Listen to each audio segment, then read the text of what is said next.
Komið sæl og blessuð.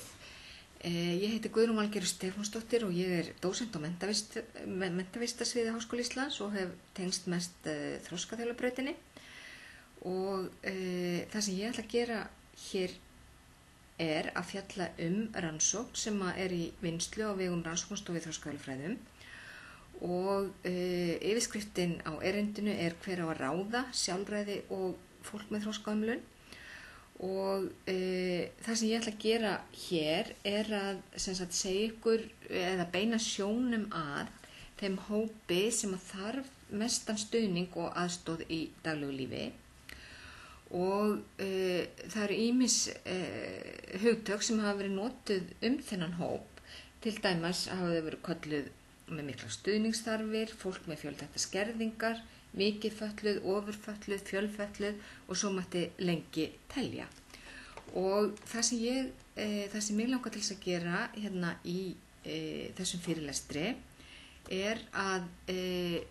tala svolítið hugtökin. Það er að segja hvaða hugtök má nota. Það hefur verið töluverð umræða það á undanförnum árum.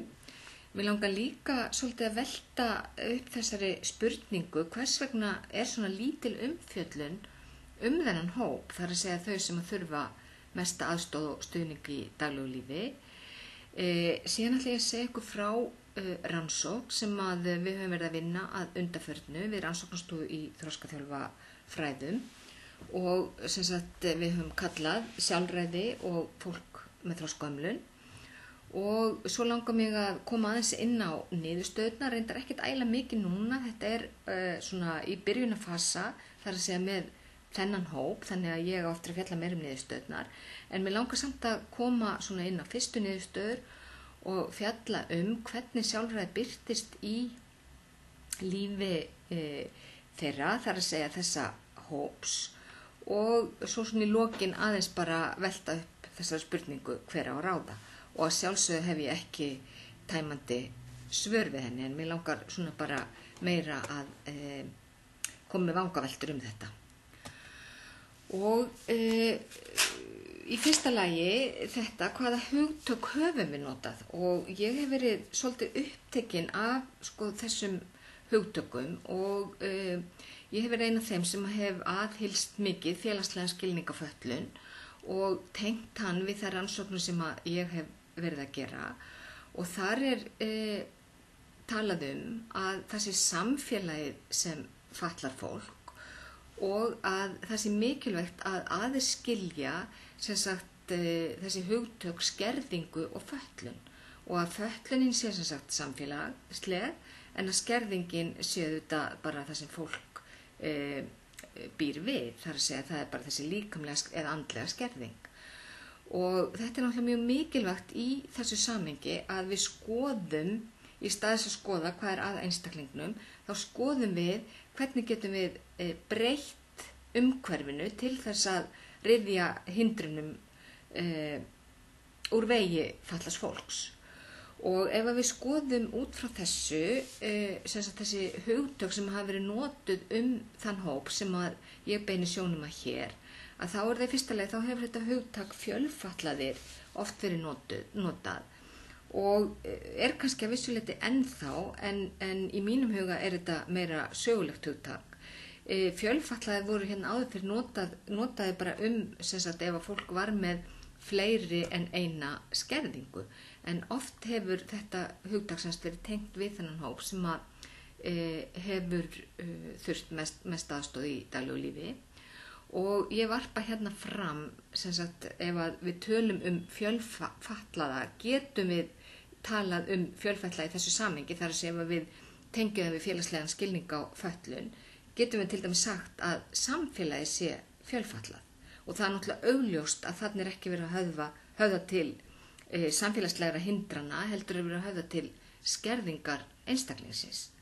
Nú síðan er þetta hugtak ofurfatlaðir sem ég held nú að sé kannski lítið í notkun í dag en var þá tímabili og þarna set ég líka og spyr getum við talað ofurfallað samfélag og það er náttúrulega augljóslega þarna líka verið að höfða til skerðingarinnar en ekki þeirra hindrana sem að fólk mætir í samfélaginu. og það kannski dálítið athyglisvert að rifja upp, ég veit ekki hvort að sko þið sem að hlusta þennan fyrirlestur vitið uppruna þessa hugtak, en sem sagt það var árið 1984 sem að var þýdd bók Eyjólfur Melsteð sem að var þá kennari í Sameinsskóla. Hann þýddi úr þýsku bók sem að hann kallaði Örvun ofurfatlaðra barna og það var mikið umræða þetta hugtak á sínum tíma, en það férst sem sagt samþykki fyrir því að frá orðabókarnefnd Háskólans að þetta væri sem sagt viðurkennt orð bara í íslensku máli. Og á tímabili þá var þetta hugtak töluvert notað og ég held að flestir sko sem hafa unnið eitthvað tíma á þessum vettvangi muni eftir þessu hugtaki og hafi heyrt það. Og það vita svo sem allir, það sem gott við þetta hugtak það vita allir, það mjög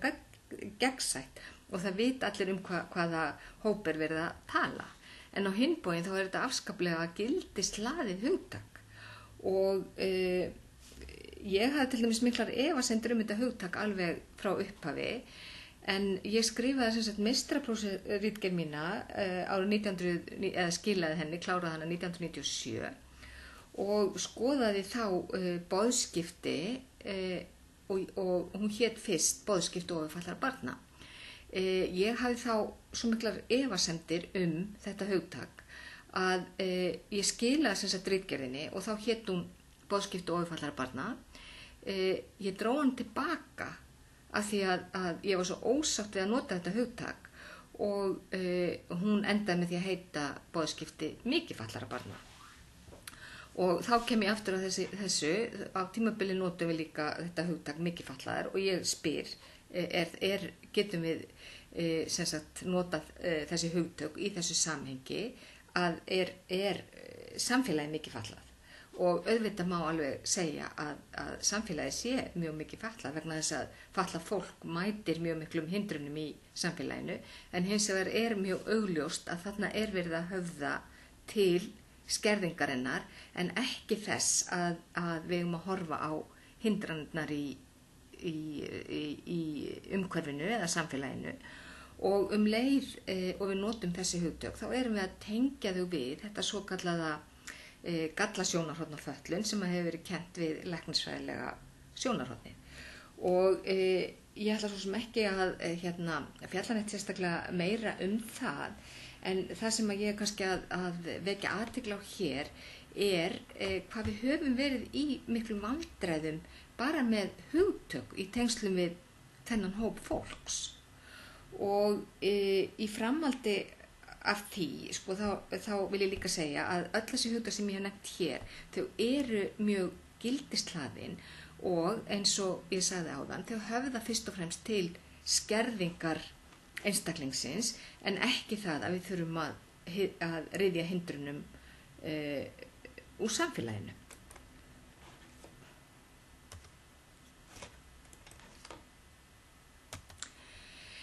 Nú, áfram með hugtökin, ég fór að skoða hvar ég hefði séð umfjöllun þennan hóp og þetta eru þau hugtök sem ég rakst á eða þær lýsingar. Það hefur verið talað fólk með mikla þjónustuþarfir, það hefur verið talað fólk með þroskahömlun og mikla þjónustuþarfir, fólk með mikla stuðningsþörf og tjá sig ekki með orðum, fólk með þroskahömlun og tjá sig ekki með orðum, fólk með alvarlega tjáskiptaörðugleika, fólk með fjölþætta skerðingar og svo í sem sagt, til dæmis greiningaviðmiðunum sem notuð á greiningastöðinni að þá talað alvarlega þroskahömlun eða djúpa þroskahömlun sem þá rakið til greiningaviðmiða Alþjóða heilbrigðismálastofnunarinnar. Og nú ég ekkert að sko hafa eitthvað skoðun á því hér hvaða hugtök við eigum að nota, heldur vekja athygli á því að það mikilvægt að ræða það og það mikilvægt að gera sig grein fyrir hvað liggur að baki þessara hugtaka. Og sko líka að við getum kannski að einhverju leyti samræmst sérstaklega það sem við ætlum ekki að nota. Og það hefur til dæmis þetta, sko, fólk með fjölþættar skerðingar, þetta hugtak sem eða þessi lýsing er ekki langt síðan að þetta kom fram og þarna vísa til skerðingarinnar sem að vissuleyti jákvætt, því þá erum við að segja að sem sagt, við erum ekki að nota fötlun sem vísar þá til sko, samfélagslegar fötlunar, heldur erum við bara að vísa til þess að það einstaklingurinn hefur fjölþættar skerðingar, en hins vegar finnst mér sko þetta hugtak strax einhvern veginn vera svo gildislaðið, ekkert ósvipað og ofurfatlaðra hugtaki var á sínum tíma, en þar með er ég ekki að segja að við megum ekki nota þetta, heldur bara að velta upp fyrst og fremst þessari umræðu, af því að ég held að það hafi sko, það hefur mjög mikið að segja að koma með umræðu þetta vegna þess að hugtakanotkun, hún lýsir sín okkur af fötlun og hvernig komið fram við fatlað fólk og hún lýsir líka virðingu, það er að segja hvort að við berum virðingu fyrir fólki eða hvort við berum litla virðingu fyrir fólki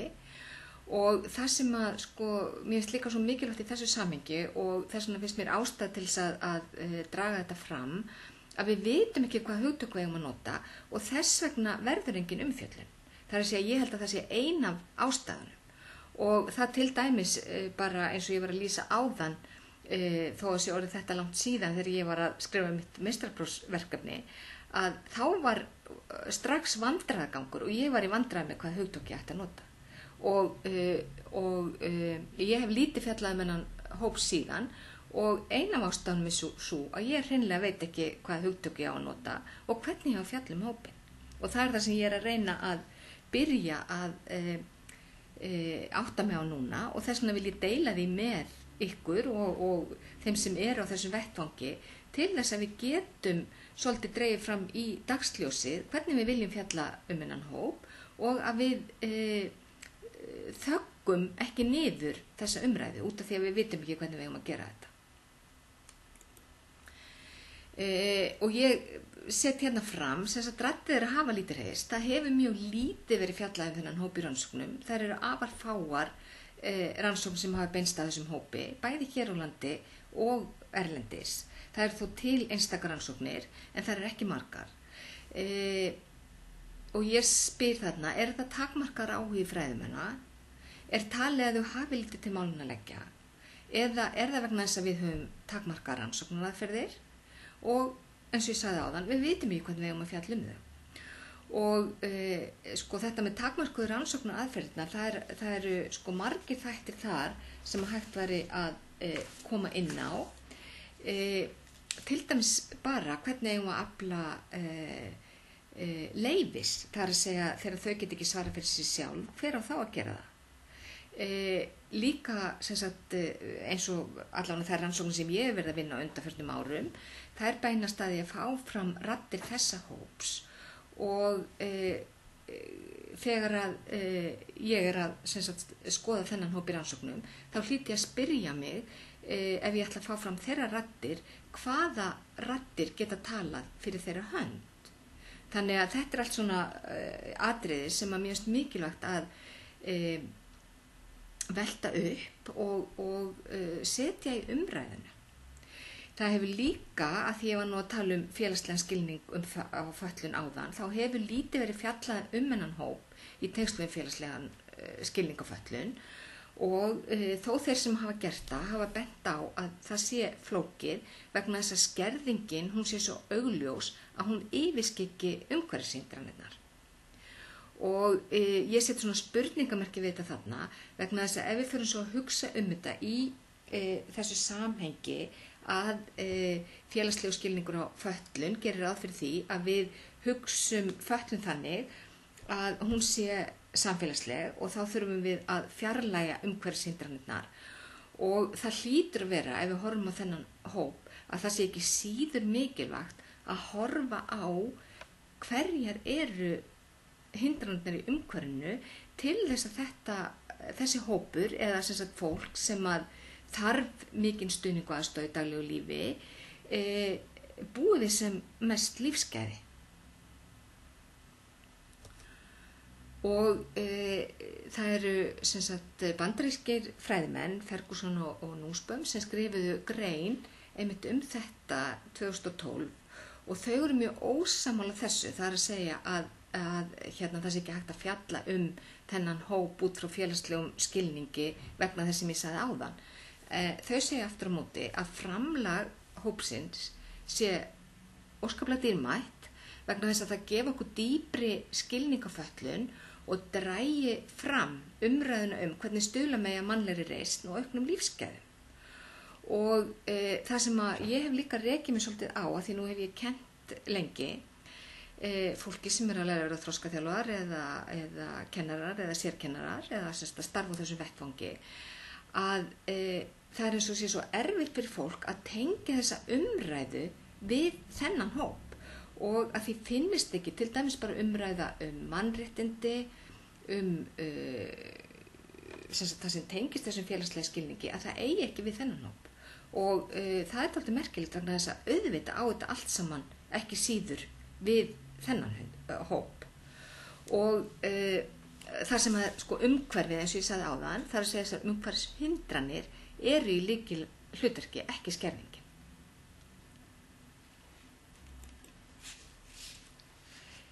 Ég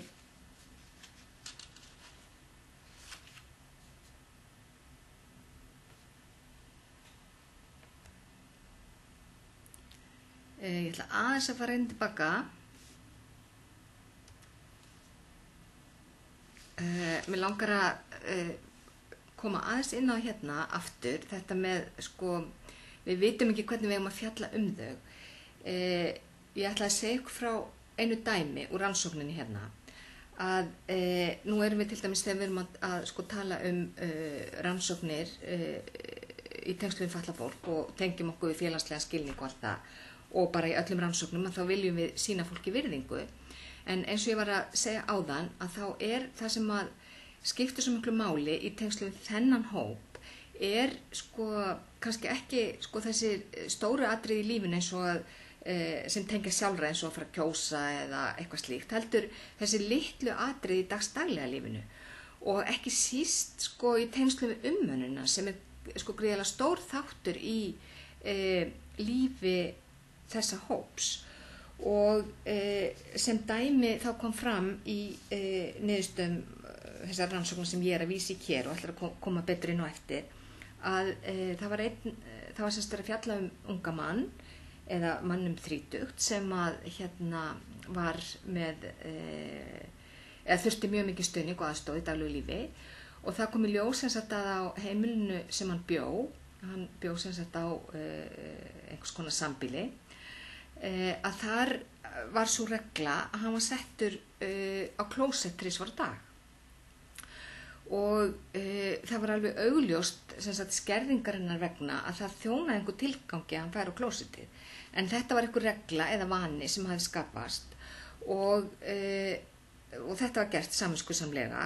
og þetta var mjög erfiða stundir fyrir þennan mann vegna þess að sem sagt hann var mikið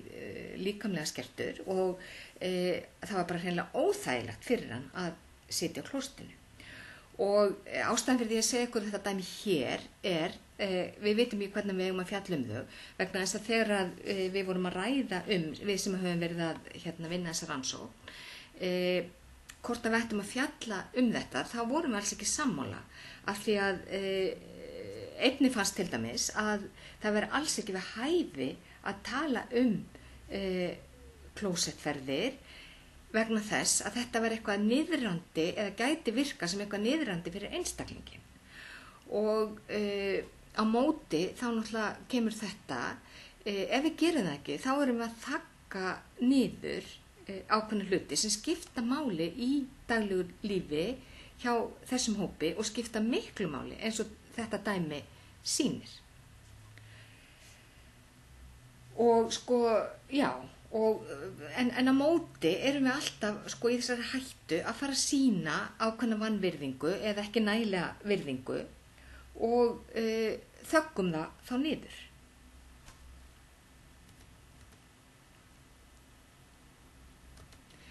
En nú að rannsókninni sem beinist að sjálfræði og fólki með þroskahömlun og ég ætla aðeins að segja ykkur bara frá rannsókninni í heild. Þetta eiginlega rannsókn sem hófst árið 2011 og markmiðinnar að skoða sjálfræði fólks með þroskahömlun í einkalífi, í tengslum við menntun, í tengslum við hagsmunabaráttu, tómstundir og atvinnu.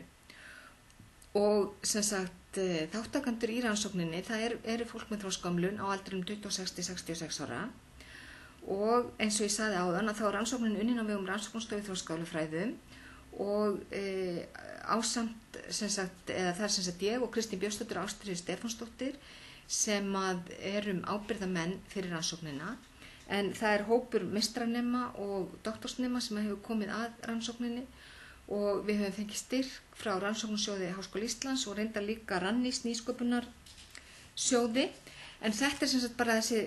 stóra rannsókn. En það sem ég er að tala hér,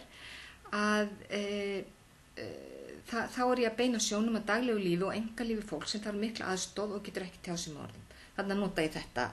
til þess að lýsa þeim. Og eins og ég sagði ykkur áðan að þá er þessi hluti mjög stutt á veg komin. Það áætlunin að vinna þetta áfram í vor og sumar en það sem komið eru 4 einstaklingar á aldrinum 26 til 43 ára og gagna var aflað með 12 þátttökuathugunum á heimilum fólks. Og eins og ég sagði áðan að þá er leitast við að fá fram raddir fólksins og sín og við byggjum á þátttökuathugunum en það er áætlunin að í vor og sumar að gera fleiri þátttökuathugunir, nota lífssögur og síðan að taka viðtöl við starfsfólk og aðstandendur til að fá betri heildarsýn á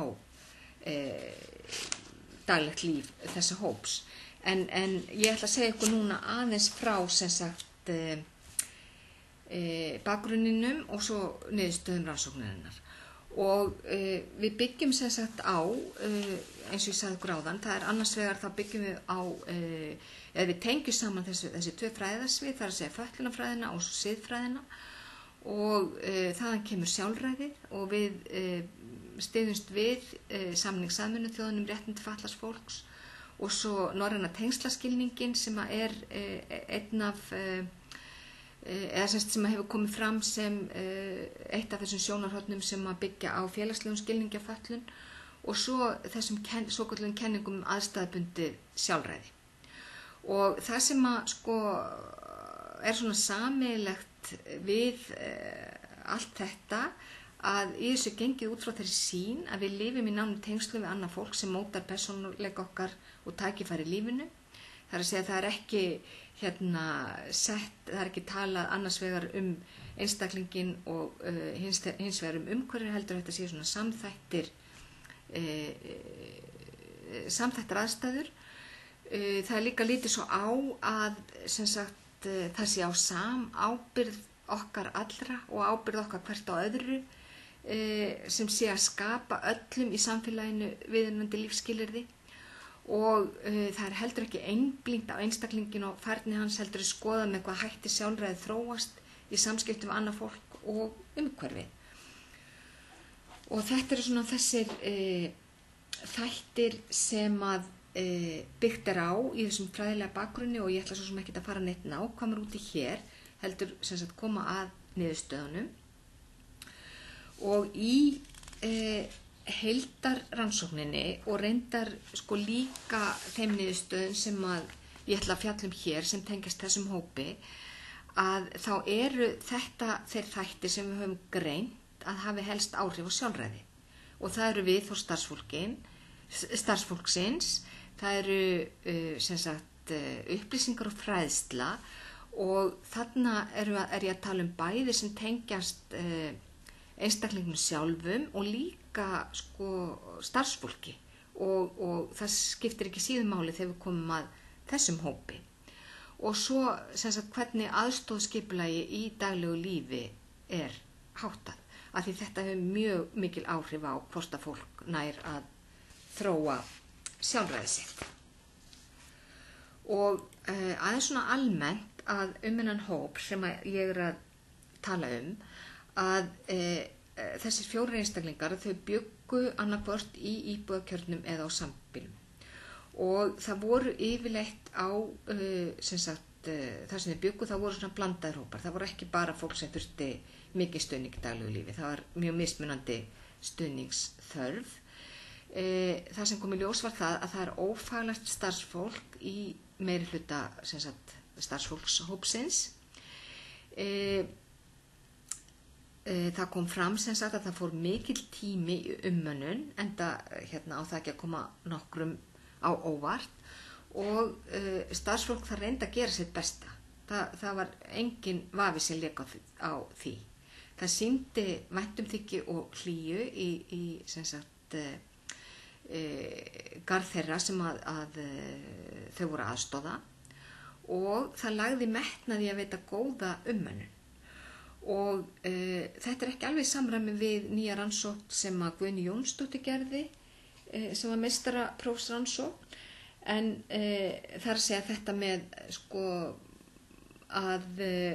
umönnunin hafi verið góð en það var ekki hægt að greina neitt annað í niðurstöðum þessara rannsóknar. Það var mjög mismunandi hvort það var lítið eða fátt starfsfólk eða ekki. Og það kom líka ljós að það var einungis helmingurinn á hópnum, það er að segja 2, þetta er náttúrulega lítill hópur, sem að voru í dagþjónustu og hinir voru bara heima allan daginn eða voru ekki í neinni annarri þjónustu heldur en þeir sem þau fengu á heimilinu sínu.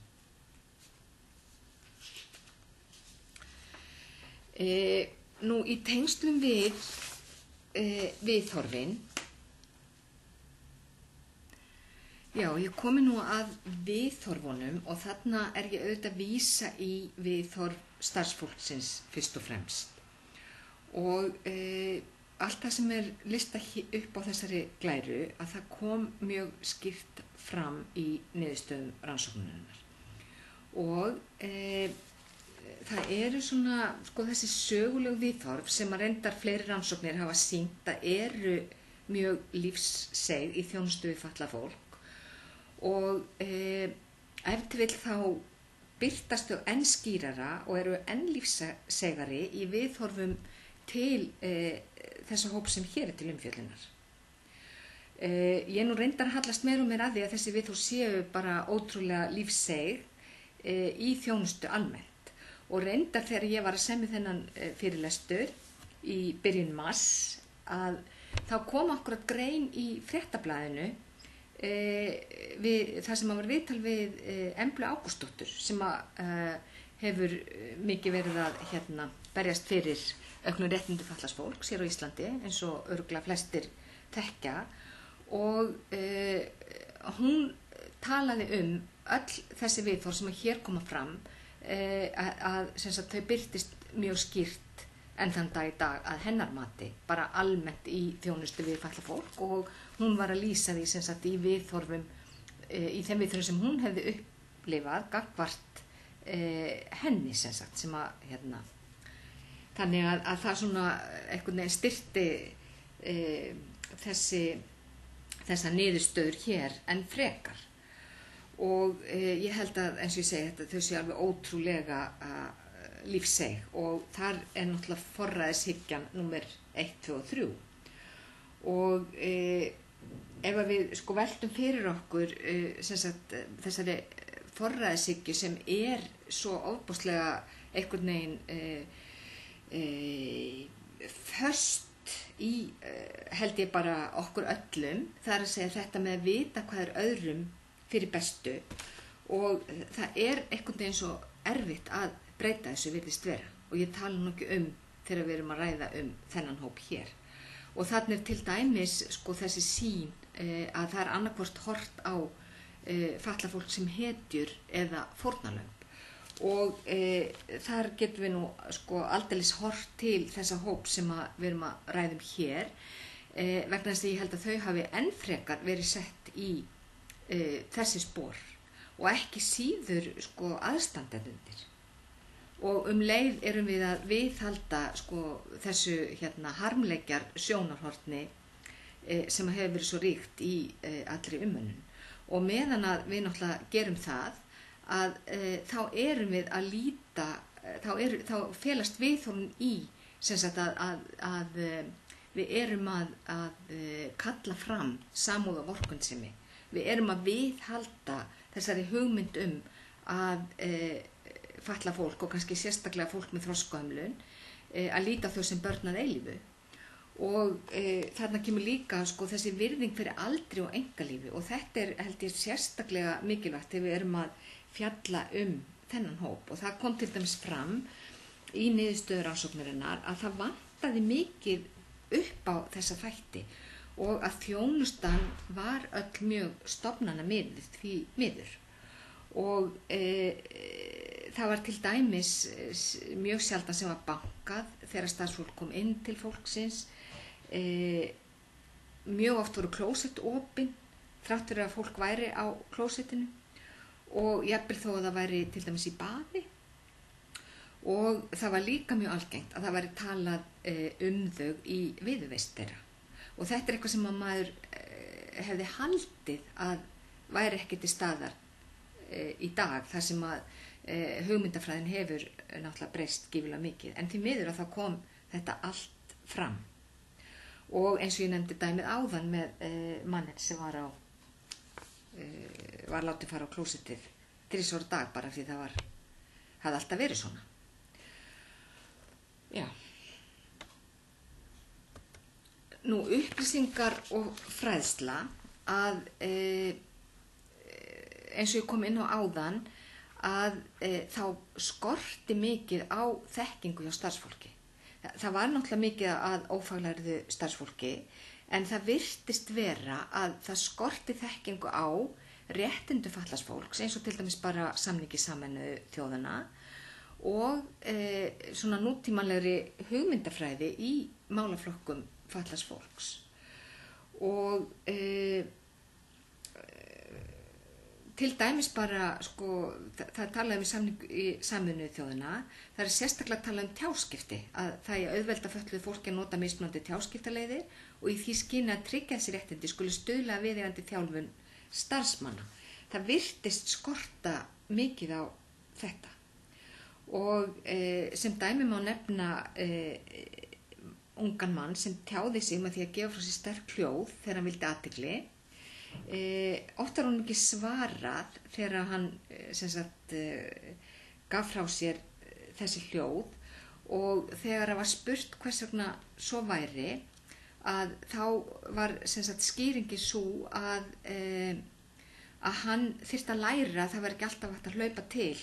þegar að honum þóknaðist. Og við getum svo sem sagt okkur að það virkar ekki mjög hvetjandi ef hann fær aldrei svar við þeim tjáskiptum sem hann hefur yfir að ráða. Nú, það var líka dæmi að það væri verið að vinna með tjáskipti. Það var til dæmis á nokkrum stöðum þar sem höfðu verið settar upp svona einhvers konar tjáskipta eða boðskipta töflur. En svo var til dæmis eins og var ekki þekking á hvernig ætti að nota þær. Það var til dæmis eitt dæmi þar sem var ung kona og henni var sýnt mjög samviskusamlega alltaf hvað hún ætti að fara að gera. Það var raðað upp á hverju morgni hvað hún ætti að gera allan daginn og hún sýndi augljóslega mjög mikinn mun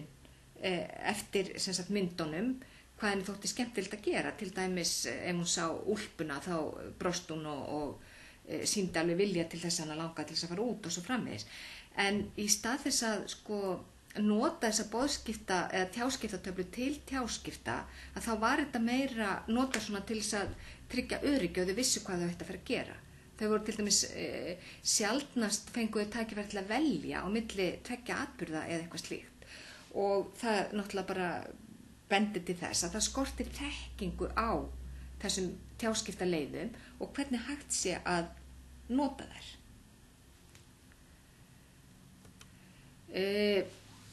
Þetta með aðstoð og skipulag, auðvitað var þetta misjafnt og kannski erfitt að meta nákvæmlega hvað er viðeigandi aðstoð. En þetta hefur líka að gera með hversu mikil mönnun var, en það var þó ekki alltaf sko það sem skipti máli, heldur var það líka bara viðhorfin til aðstoðarinnar, eins og til dæmis ég var að segja áðan þetta með að ef að viðkomandi tjáði sig að það verði þá sagt, já hann þarf að læra að það er ekki alltaf hægt að hlaupa eftir því sem hann vill, og ef hann er að sem sagt tjá sig að hann vilji aðstoða, þá náttúrulega hlýtur að skipta máli að honum sé svarað. Sko aðstoðin sem að var yfirleitt til staðar, hún miðaði að því að veita sem sagt öryggi, og auðvitað er það gott og blessað, en hún miðaðist